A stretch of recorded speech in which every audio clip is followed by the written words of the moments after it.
الحمد لله وكفى وسلام على عباده الذين اصطفى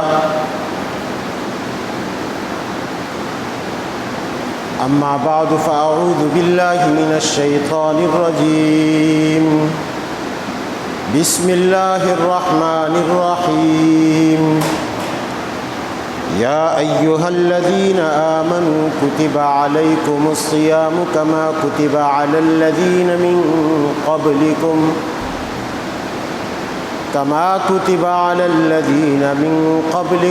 لعلكم تتقون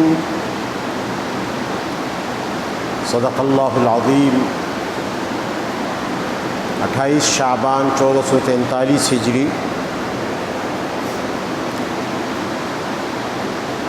1 اپریل 2022 کو آج ہم اور آپ جامعہ ربانیہ ناظم آباد کراچی میں جمعۃ المبارک کے حوالے سے جمع ہیں۔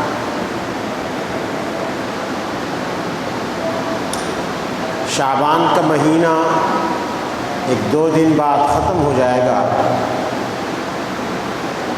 اور اس کے بعد رمضان المبارک کا محترم مبارک مقدس مہینہ شروع ہوگا۔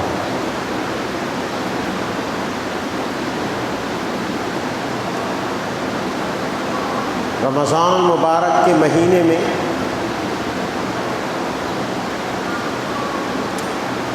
مسلمانان عالم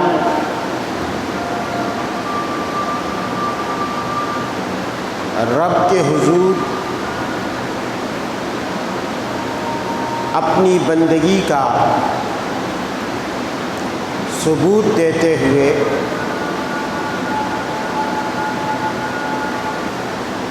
روزہ جیسی اہم ترین عبادت کو سر انجام دیں گے۔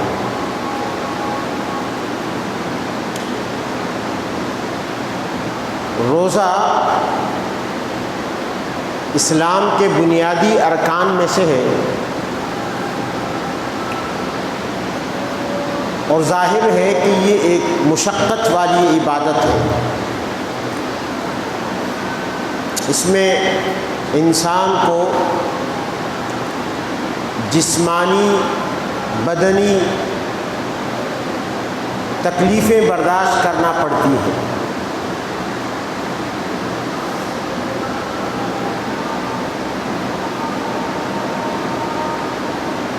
بدن راحت اور آرام چاہتا ہے، بدن سکون چاہتا ہے، بدن اپنی خواہش کو پورا ہوتے ہوئے دیکھنا چاہتا ہے کہ اس کی خواہش کو پورا کیا جائے، مگر اس مہینہ میں انسانی بدن کی یہ تمام چاہتیں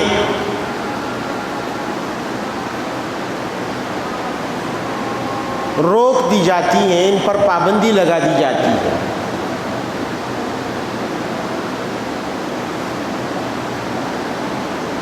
وجہ یہ ہے کہ انسان کا نفس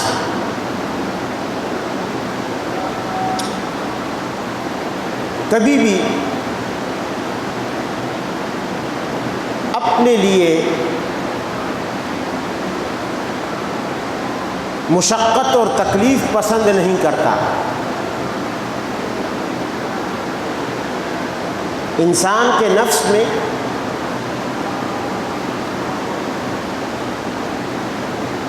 خواہشات رکھ دی گئی ہیں اور انہی خواہشات کی وجہ سے نفس نہیں چاہتا کہ اسے بے سکونی ہو، کسی قسم کی تکلیف ہو، مشقت کا کوئی کام کرنا پڑے۔ لیکن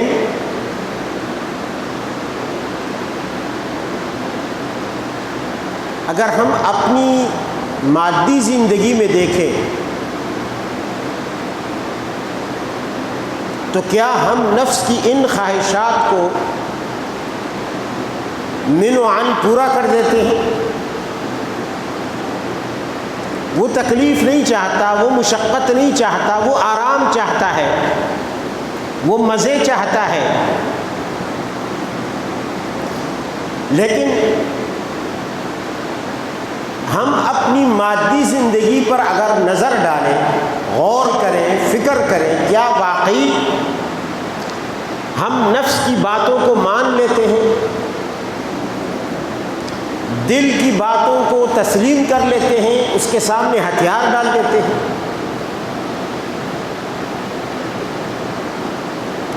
یا ہم نفس کے مقابلے میں کھڑے ہو جاتے ہیں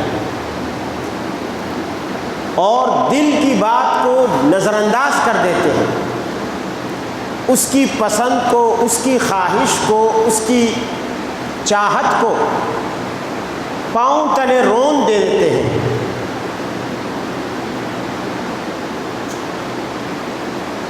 اگر ہم اپنی مادی زندگی میں ایسا نہیں کر سکتے کہ ہم نفس کی ہر بات کو مان لیں، تو روحانی زندگی میں ہم کیسے نفس کی ہر بات کو مان سکتے ہیں؟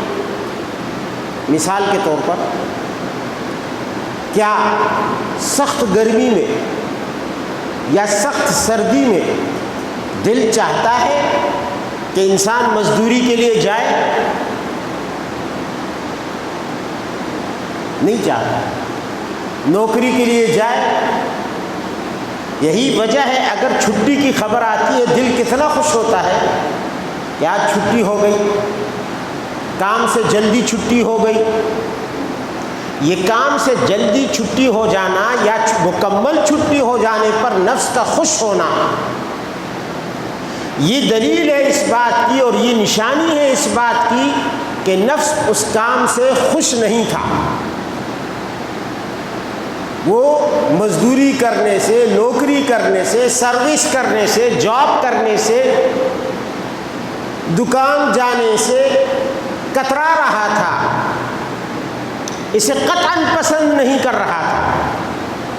وہ چاہ رہا تھا کہ میں سارا دن بستر میں پڑا رہوں اور کام کے لیے نہ جاؤں،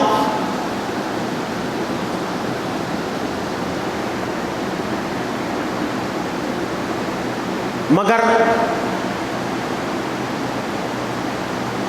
انسان سمجھتا ہے کہ اگر نفس کی بات کو مان لیا میں نے تو شام کو کھانا نہیں ملے گا۔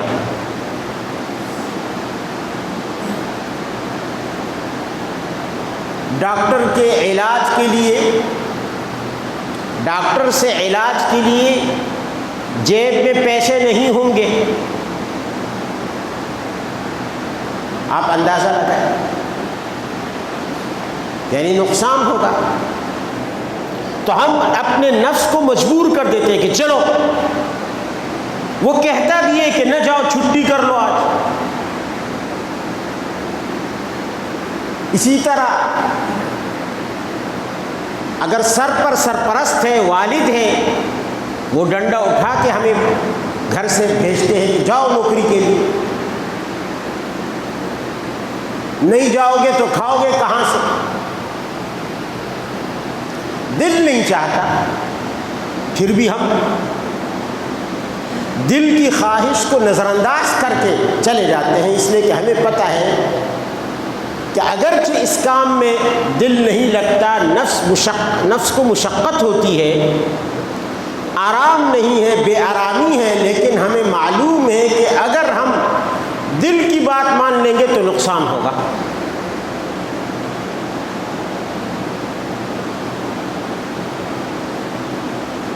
اس لیے وہاں ہم میں سے کوئی شخص اپنے کام سے ناغہ پسند نہیں کرتا، بلکہ وہاں جانے کے بعد نفس کے نہ چاہنے کے باوجود اوور ٹائم بھی لگا دیتا ہے۔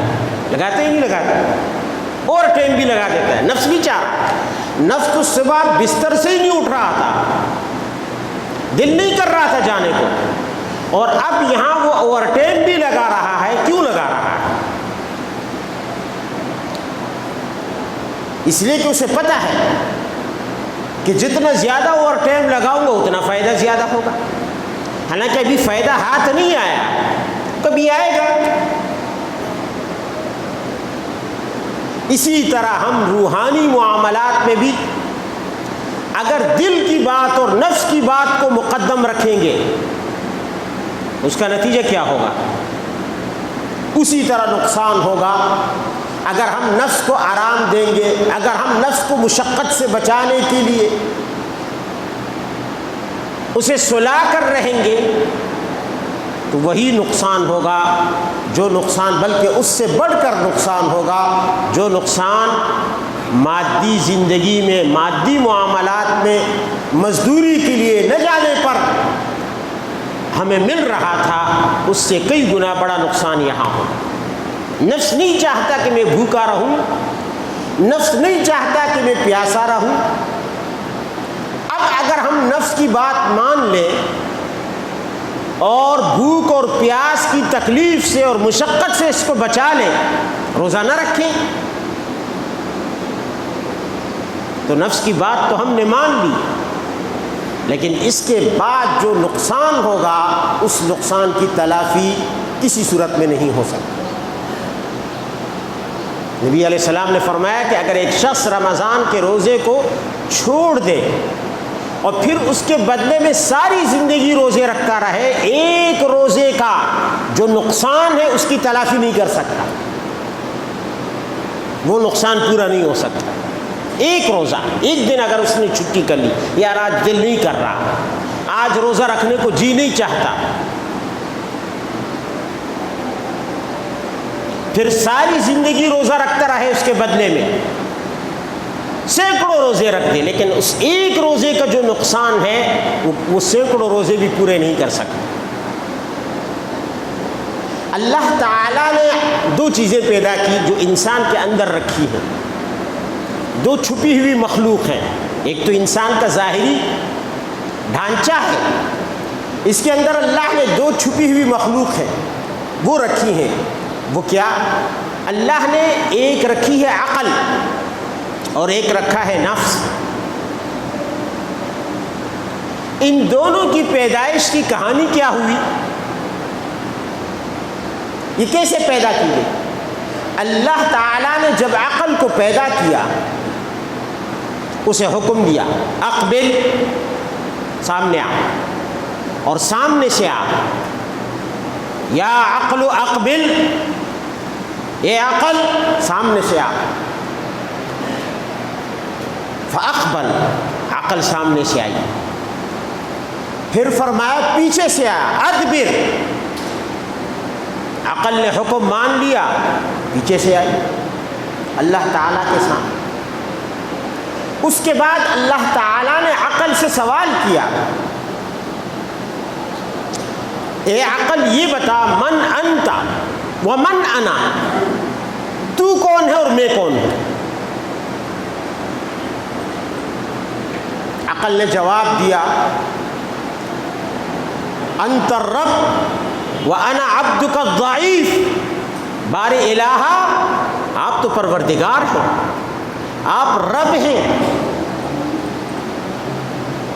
آپ کائنات کے پالنہار ہیں، پالنے والے ہیں، وَأَنَا عَبْدُكَ الضَّعِيفُ، اور میں تو ایک کمزور بندہ ہوں تیرا۔ اس جواب پر اللہ خوش ہوا، رب العالمین خوش ہوا عقل کے اس جواب پر۔ فرمایا ما خلقت خلقا اعز منک، میں نے اب تک جتنی مخلوق پیدا کی ہیں ان میں سب سے زیادہ عزت تجھے دی ہے، عقل سے فرمایا۔ اور اس عقل کو انسان کے سب سے اعلیٰ ترین اور اونچے حصے میں رکھا، سر میں، کیونکہ سر اشرف الاعضاء ہے اور عقل اعز الخلق ہے، تو عقل کا ٹھکانہ بھی جسم میں، ایک تو اشرف المخلوقات، پھر اشرف المخلوقات کے اشرف الاعضاء، یعنی عقل کو اللہ نے پھر کہاں رکھا؟ پوری مخلوق میں جو سب سے زیادہ عزت والی مخلوق ہے ان میں تقسیم کیا، ان میں عقل کو رکھا، اور پھر اس جو انسان ہے، اور پھر انسان کے سب سے اعلیٰ اور ارفع اور اونچے مقام جو سر ہے، جس سے اوپر کوئی عضو نہیں، اس بلند ترین جگہ پر اللہ نے عقل کو رکھا۔ یہ اللہ نے عقل کو عزت دی۔ اللہ نے گھٹیا مخلوق میں عقل نہیں رکھی، اور اشرف مخلوق میں عقل رکھ کر اسے اشرف مقام عطا کیا۔ یہ وہ عزت تھی۔ اور پھر اسے جلا اور نور بخشا۔ پھر اللہ تعالیٰ نے نفس کو پیدا کیا۔ نفس کو پیدا کرنے کے بعد حکم دیا اقبلی یا نفس اقبلی، نفس سامنے آ۔ اس نے منہ بسور لیا، سنی انسنی کر دی، بات نہیں مانی۔ اللہ تو حلیم ذات ہے، اس کے اس اعراض اور بے توجہی کو نظر انداز کرتے ہوئے سوال کیا، یا نفس من انت و من انا، تو کون ہے اور میں کون ہوں؟ مجھے جانتی ہے، مجھے جانتا ہے تو نفس، اے نفس، اور اپنے آپ کو پہچانتا ہے؟ تو نفس نے آگے سے اکڑ کر جواب دیا، انت انت و انا انا، تو ہے اور میں ہوں۔ میں آ گئی، جو کہتے ہیں نا لوگ میں۔ اللہ نے فرمایا اچھا بڑی اکڑ ہے تیرے اندر۔ اس اکڑ کو ختم کرنے کے لیے، نفس کو سیدھا کرنے کے لیے 100 سال تک اللہ نے اس نفس کو جہنم کی آگ میں جلایا۔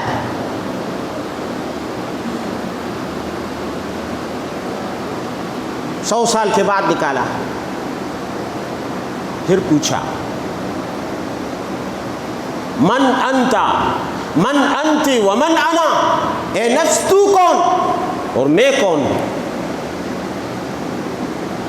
نفس نے جواب دیا انت انت و انا انا، آپ تو آپ ہوں گے، تو ہے، میں ہوں۔ اکڑ کے ساتھ، غرور ابھی بھی نہیں گیا۔ اللہ نے اسے 100 سال تک مزید بھوک کی آگ میں رکھا۔ 100 سال تک بھوک کے عذاب میں مبتلا کیا، پہلے جہنم کے عذاب میں، اب بھوک کی آگ میں، آتش بھوک میں اللہ نے اسے رکھا۔ 100 سال کے بعد نکال کر پوچھا من انت و من انا، بتا تو کون اور میں کون؟ نفس کی اکڑ ختم ہو چکی تھی، اب نفس سیدھا ہو گیا، کہنے لگا انت الرب و انا عبدک، یا اللہ آپ رب ہیں اور میں تیرا بندہ ہوں۔ اب جا کے نفس کی اکڑ ختم ہوئی۔ یعنی نفس اتنی خطرناک چیز ہے کہ جہنم کی آگ بھی اس کی اکڑ ختم نہ کر سکی، بھوک نے اسے سیدھا کر دیا۔ اس لیے اللہ نے فرمایا ٹھیک ہے، یہی تیرا علاج ہے۔ اب اسی علاج کی وجہ سے تیری اکڑ کو ختم کرنے کے لیے میں نے اپنے بندوں میں جن میں تجھے رکھا ہے، ان کے دلوں میں تجھے جگہ دی ہے، تجھے بسایا ہے۔ اب میں تجھے بھوک کی سزا دیتا رہوں گا تاکہ تیری اکڑ ہمیشہ درست رہے، تجھ میں اکڑ نہ آ سکے۔ تو اللہ تعالیٰ نے رمضان کے روزے فرض کرے، اسی لیے تو فرمایا کہ روزے رکھا کرو، اس سے انسان کیا ہوتا ہے؟ خسی ہو جاتا ہے۔ فَإِنَّ الصَّوْمَ لَهُ وِجَاء، حدیث میں آتا ہے کہ روزہ انسان کو خسی کر دیتا ہے۔ کیا معنی؟ یعنی اس کی شہوتوں کو مار دیتا ہے۔ اس کی اکڑ کو توڑ دیتا ہے، اس کی کمر کو جھکا دیتا ہے، تب جا کے یہ نفس صحیح مسلمان بنتا ہے، شریف بنتا ہے، ورنہ اس نفس کا غرور اور اس کی اکڑ یہ کسی طرح بھی سیدھی نہیں ہوتی۔ اس لیے اللہ تعالیٰ نے روزے رکھے، اور حضرت عون ابن عبداللہ ابن عتبہ فرماتے ہیں کہ روزہ کیا ہے؟ روزہ دو طرح سے ہوتا ہے، نفس کے اندر حلال چیزوں کے داخل کرنے سے روزہ، بدن کے اندر، جسم کے اندر حلال چیزوں کے داخل کرنے سے روزہ، اور نفس کے اندر سے حرام چیزوں کو نکالنے سے روزہ۔ یہ ہے روزہ، نفس کے اندر حلال چیزیں داخل کرنے سے روزہ، اور نفس کے اندر سے حرام چیزیں نکالنے سے روزہ۔ کیسی زبردست بات ہے، قول زرین ہے، باہر سے کوئی حلال چیز اندر نہ جائے اور اندر سے کوئی حرام چیز باہر نہ آئے، یہ ہے روزہ۔ ہم کھانا کھاتے ہیں حلال ہے،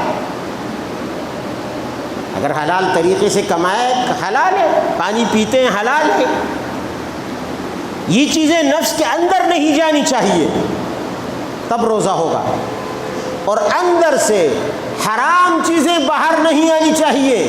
جھوٹ ہے انسان کے دل و دماغ میں، وہ باہر زبان کے راستے سے باہر نہیں آنا چاہیے۔ غیبت ہے، باہر نہیں آنا چاہیے۔ گالی ہے، باہر نہیں آنی چاہیے۔ تو جتنی بھی اندر حرام چیزیں نفس کے اندر پڑی ہوئی ہیں، روزے کے ذریعے ان پر بیل لگا کر باہر آنے سے روک دیا جائے تو یہ روزہ ہے، اور جتنی حلال چیزیں ہیں انہیں جسم کے اندر جانے سے روک دیا جائے تو یہ روزہ ہے۔ یہ ہے روزہ، یعنی روزہ دو طرفہ ٹریفک کا نام ہے، اس طرف سے بھی ٹریفک کو بند کر دیا جائے اور ادھر سے بھی ٹریفک کو بند کر دیا جائے۔ اور اگر ایسا نہیں ہوتا، دو طرفہ ٹریفک نہ ہو، صرف آپ نے کھانا پینا بند کر دیا، تو نبی علیہ الصلوۃ والسلام نے فرمایا من لم يدع قول الزور والعمل به فليس لله حاجہ فی ان يدع طعامه وشرابه۔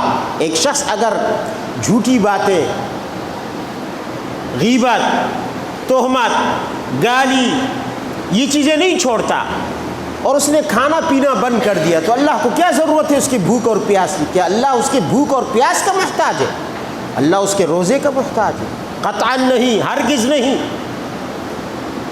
جس طرح روزہ انسان کو باہر کی چیزوں سے روکتا ہے، اسی طرح اندر کی چیزوں سے بھی روکتا ہے۔ اللہ تعالی ہمیں روزے کی حقیقی معنویت نصیب فرمائے کہ ہم اس رمضان المبارک میں ہم کما حقہ روزے رکھ سکیں۔ اللہ سے توفیق مانگنی چاہیے، اور اللہ کی توفیق کے بغیر کوئی طاقت، کوئی قوت ایسی نہیں ہے کہ جس کی مدد سے ہم روزہ رکھ سکیں۔ اللہ تعالی رمضان المبارک کی ان قیمتی دنوں کو ہمارے لیے قیمتی بنا دے، ہمارے حق میں قیمتی بنا دے۔ وآخر دعوانا الحمدللہ۔